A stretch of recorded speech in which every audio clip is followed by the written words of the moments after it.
emphasized that we have no legal duty to enter. Pero hindi naman po tayo nasa kategory ng isang rogue state. We have a functioning legal system. We have a functioning judicial system. It's in place. It's working. We all know that.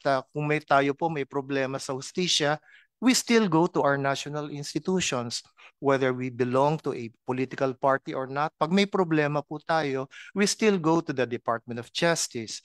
We still go to the PNP kung meron po tayong complaint. We still go to the courts kung meron po tayong any civil matter that needs to be resolved. So we all know that our domestic system, legal system, is still functioning. So yun po yung punto ng presidente from a political standpoint. If we allow someone else to do what we ought to do, then in effect, we're surrendering part of our sovereignty.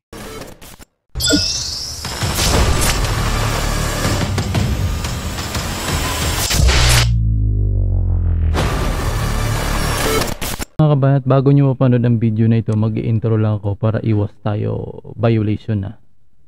Mga kabanat, nung nga yung mga nagtatanong kay dating DOJ Secretary dating DOJ Secretary Guevara, no, sa issue ng hahabol kay President Duterte dito sa issue ng war on drug, no? Kasi napakaraming parang nagtaka ako.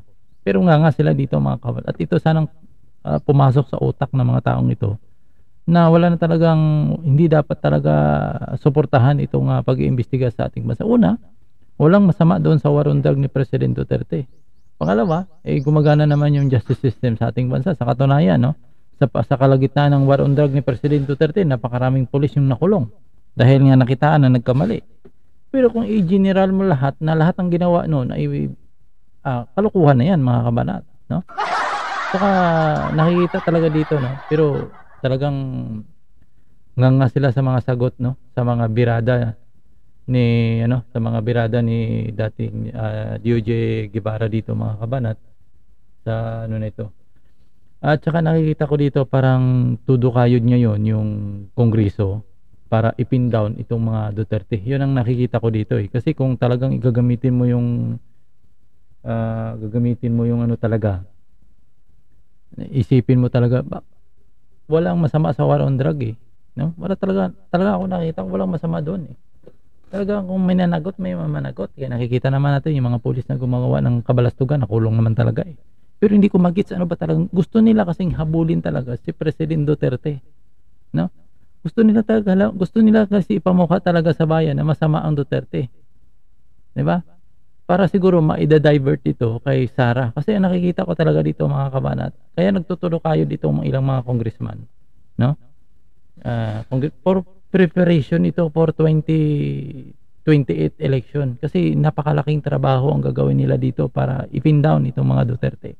Kasi wala nang ibang pinakamalakas na kakalabanin itong mga buaya na ito, no?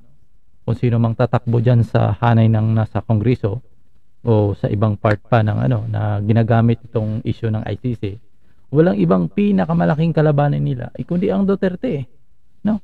Sigurado pag tumakbo ito si Sara Duterte sa 2028, manghihilamos ito ng putik itong kumakalaban sa kanya. Manghihilamos ito, no? Talagang manghihilamos ito ng putik. Putik ibig sabihin hindi mura yan, putik yung parang kumbaga sa Ilonggo, lunang. Yung lupa na na nabasa na naging lugaw, yun ang putik niya ibig sabihin. Manghihilamos talaga kapag hindi nila masira itong Duterte. Yun ang nakikita ko dito. Kaya nagtaka ko, parang nagfile ng resolution sa RISA at itong Kongreso halos sabay-sabay sila. At saka imagine mo, napakatagal na panahon na ngayon na sila nagkukumahog. Kasi naisip na siguro, oops, napakalakas itong Sara Duterte na ito.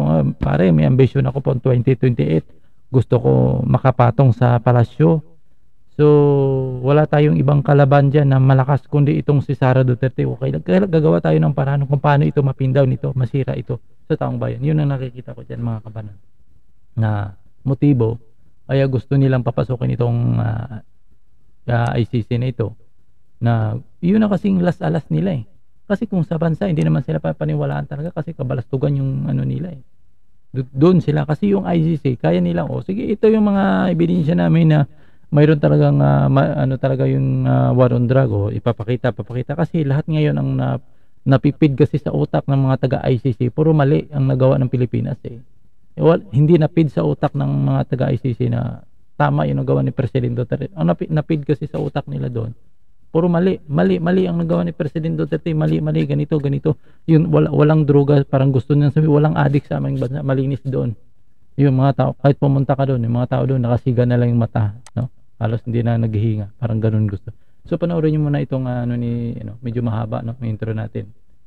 Gusto ko na lang, so mga kabanat, ipapakita ko sa inyo itong sagot ni dating DOJ Secretary Guevara. Kasi ngayon nagkaroon na sila ng hearing patungkol sa issue ng ICC na gusto nilang habulin talaga itong si President Duterte, no? At parang nakita ko dito mga kabanat, parang nagkakaisang tinig itong mga congressman. Hindi ko lang maintindihan bakit ngayon, no? Bakit ngayon, sabi ni DOJ Secretary Guevara, wala na, naglapse na. At wala nang legal basis itong ICC na mag-imbestiga sa atin dahil tapos na, naglapse na. At saka hindi naman daw pwede yan dahil nga yung justice system natin sa ating bansa ay gumagana naman. Pero alam naman natin itong ilang mga ano sa atin ay gusto talagang habulin ito si President Duterte. Talagang nagpapalusot itong mga anti-Duterte at gumagamit talaga ng paraan para mahabol itong si President Duterte. Nakapagtaka lang, bakit ngayon? At saka parang mga kabanat, parang nagtaka ako, bakit nagkakaisang tinig itong mga congressman? Parang nagkakaisang tinig. Ano bang layunin nila? I-pin down itong si President Duterte? Parang nakita ko talaga dito mga kabanat, no? Parang mayroong politika, no? May ambisyon na sirain itong Duterte, kasama madadama itong si President Sara Duterte mga kabanat. Parang ano ba to, for 2025, 2028, ano ba ito, preparation mga kabanat, kasi nakita nila yung Duterte ay talagang mahihirapan nilang tibagin pagdating sa eleksyon mga kabanat. So gusto kong ipapanood ito yung sinabi ni dating DOJ Secretary Guevara at may punto talaga siya dito. At sana ito ring tumatak sa mga taong masasabi natin matatalino nga pero yung utak, yung mga ang pinapairal yung kanilang personal na ambisyon. So panoorin natin to. And what is that precondition? As I said, medyo shortcut na ito mga kabanat na kasi mahaba nga. So ginawa ko lang so sa gitna na ako nagsimula. Membership of the Philippines in the ICC. 2 years had already elapsed when the exercise of jurisdiction was triggered. So for that reason, Your Honors, while in fact it is admitted that the ICC had jurisdiction over the offenses committed during that period when we are still a member, quite unfortunately, the trigger for the exercise of that jurisdiction came much too late. And the ICC prosecutor himself should be, well, I wouldn't want to say blamed, but it's his lack of assiduousness that prompted this situation. This is far different from the case of the Republic of Burundi, because in that case of Republic versus Burundi, Burundi also withdrew from the ICC. But before the 1-year period could elapse, the ICC prosecutor commenced his investigation by asking the pretrial chamber for authorization, and the pretrial chamber granted that authorization. So before that 1-year period expired in Burundi, na-trigger yung exercise of jurisdiction. Not so in the case of the Philippines. So yun po yung legal basis. Baka po tanongin nyo, ano pa yung significance noong 1-year period? Bakit merong 1-year period?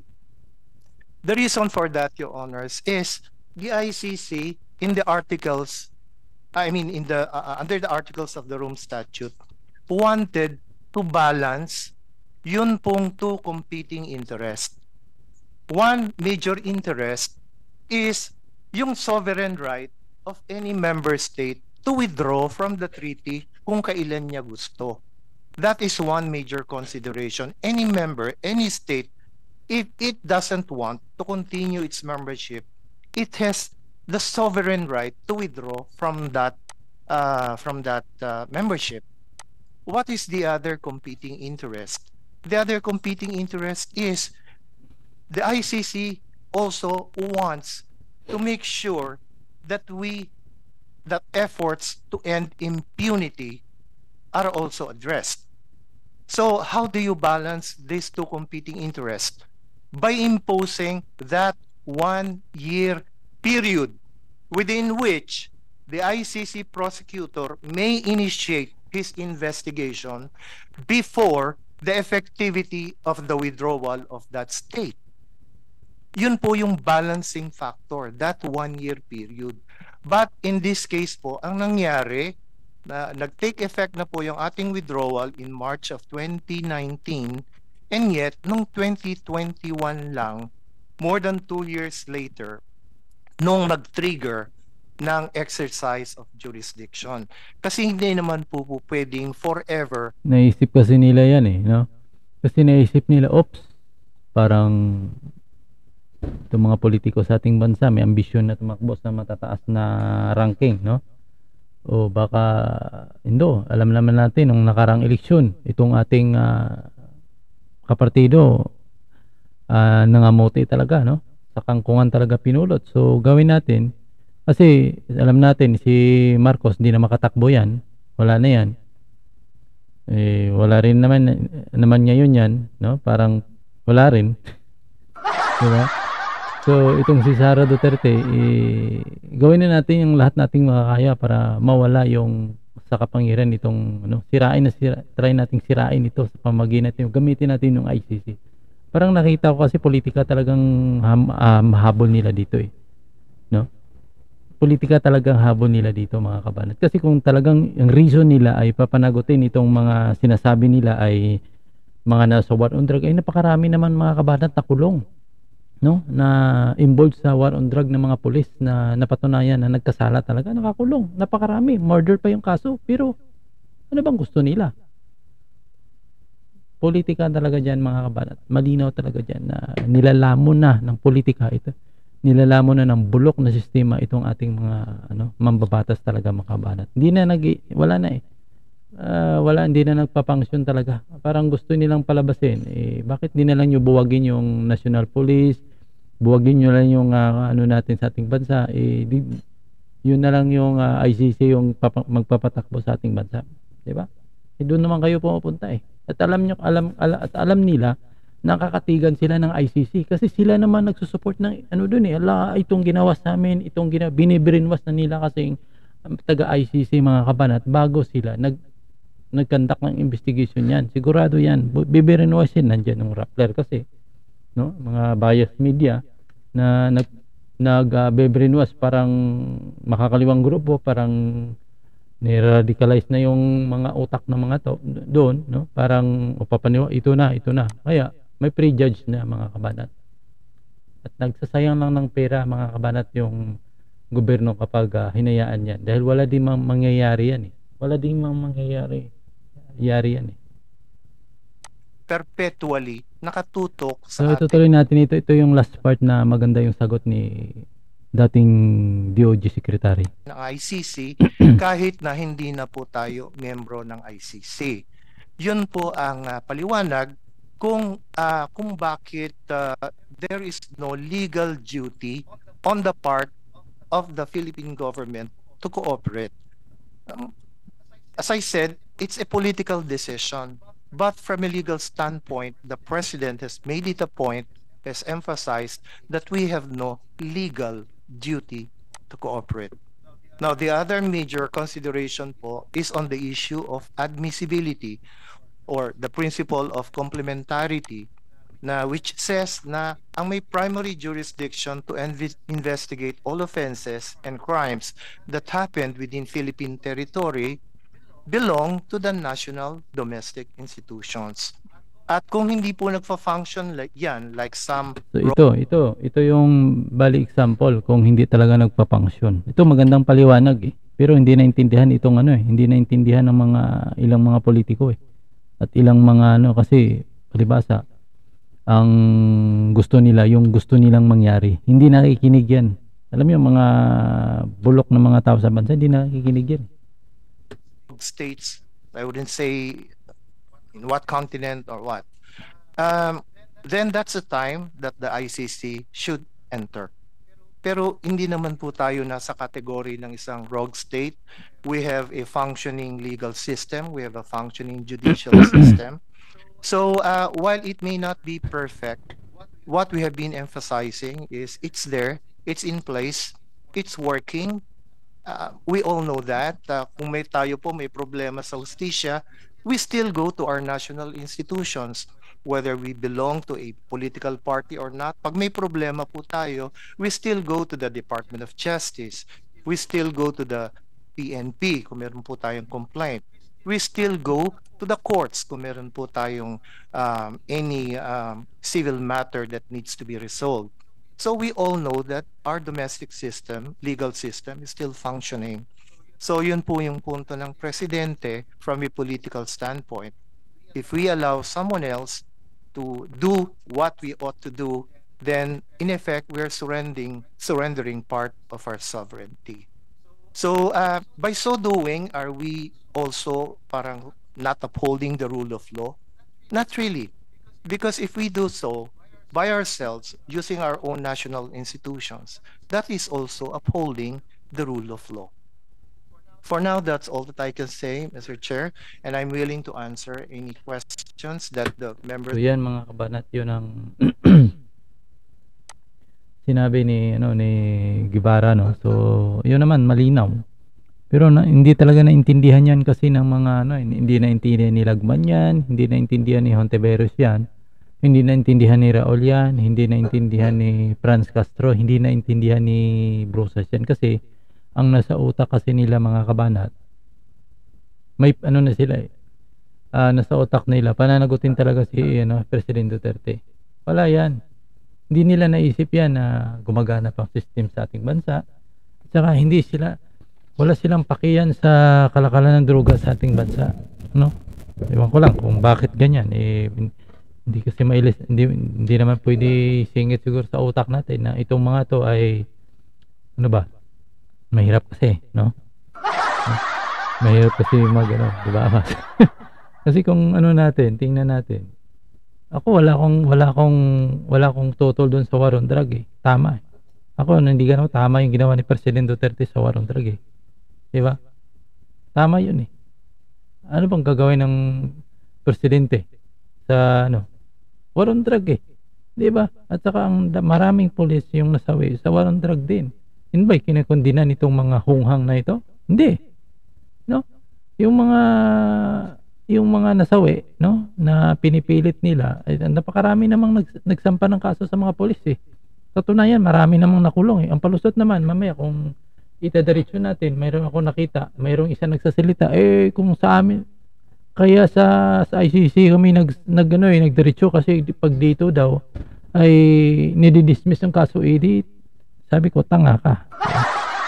Diba? Kasi alam mo, kung mahina naman ang kaso mo, bakit di ma-dismiss? Diba? So yun ang isang katingahan ganong palusot, diba? Ang mahina yung kaso mo ay talagang nadi-dismiss yan. Gusto mo kahit na alam kaso mo walang kwenta, papayagan ng batas natin na mananaig. Sa katunayan, napakaraming pulis yung nakulong. Ang iba, murder pa yung kinakaharap, lifetime sentence ng iba dyan. So, yun, patotoo na mayroong gumagana. Pero bakit gusto mo pasukin iba yung layunin yan mga kabanat. Iba yung layunin. Gusto nila talagang makikita mo talaga dito mayroong lihim, lihim na pagtingin, ika nga. May mga lihim na pagtingin ito sa mga Duterte. Talagang kita natin dito na gusto nilang ipin down ito. Kasi yan ay malaking Itong ginagawa kasi nila mga kabanat ngayon, malaking preparasyon ito for 2028 talaga. Imagine mo, alos 5 years pa. Talagang kailangan trabahuin nila ito mga kabanat kasi hindi biro yung kalabanin dito eh. Hindi biro yung trabahuin nila dito kasi imagine mo si Vice President Sara Duterte nakakuha ng 32 million, no? Napakalaki ang mga kabanat. Parang sa tingin ko sa tingin ko nga itong si President Bongbong Marcos nadala lang ito kay Sara kaya nanalo eh. Oo, kitang-kita at napakarami ngayong nadismaya kay President Bongbong Marcos din. Mga supporters like Maharlika, no? Si Maharlika parang lumaylo na kay President Bongbong Marcos, no? Maraming mga supporters si President Bongbong Marcos nung kinampanya nung 2022 election at ngayon ay parang kumambyo dahil nga nakitaan nila na parang tumatalon na sa kamutihan itong ating binoto diba? At yan nga ay nakikita rin ng ilan at saka ako napapansin ko rin medyo nalalamyaan din ako kay President Bongbong Marcos. Napakalayo niya talaga kay President Duterte. Minsan naiisip ko pinagtanggol ko rin yan si President Bongbong Marcos nung sinabihan sa ni President Duterte na itong si President Bongbong Marcos ay weak leader, di ba? At saka spoiled, no? Talagang naniniwala na ako na weak leader talaga itong si President Bongbong Marcos. Minsan pumapasok sa isip ko yan kasi wala eh. Imagine mo parang urong-sulong siya magdesisyon. Wala siyang sariling isip na parang nakikinig na lang sa yung pangako niya nung nakarang eleksyon ang hindi naman ginagawa. Ibang sinasabi niya noon ay iba ring sasabihin niya ngayon. Oo, magaling siya, parang kumbaga speech siya ng tawag nun? Magsalita ay wala kang makikitang mai-issue talaga, wala kang makita like kay President Duterte, mumurahin ka eh. No? Kahit sa harap ng media, bibirahin ka ni President Duterte. Ito si President Bongbong Marcos talagang maingat sa kanyang bunganga. Pero napakalayo niya talaga. At ito yung reason kaya tudukayod niya itong mga nasa Kongreso, nasa Senado, ilan? Si lang naman nagpa-file sa Senado kasi ang nag-file patungkol sa ICC naman ay itong si Risa at sa Kongreso naman parang nakikita ko parang tudukayod niya sila, no? Tudukayod talaga sila na habulin itong mga Duterte. Parang kasama dyan si Senador Bato, no? Ang reason nila ay papananggutin daw anong klaseng utak yan, no? Ano bang klaseng utak yan? Di ba? Gusto niyo bang palabasin yung war on drug pike? Di ba? Ibig sabihin kung ganun wala kayong paki sa bansa, mga personal interest lang. Saka nakikita na talaga natin dito mga kabanat na itong ginagawa nila ngayon na pag-pin down sa mga Duterte ay preparation ito mga kabanat. Kasi napakalaking trabaho talaga ang gagawin nila dito mga kabanat. Yan muna ang ating video. Maraming salamat at abangan nyo mayroon pa tayong kasunod dahil mahaba-habang ang video na ito.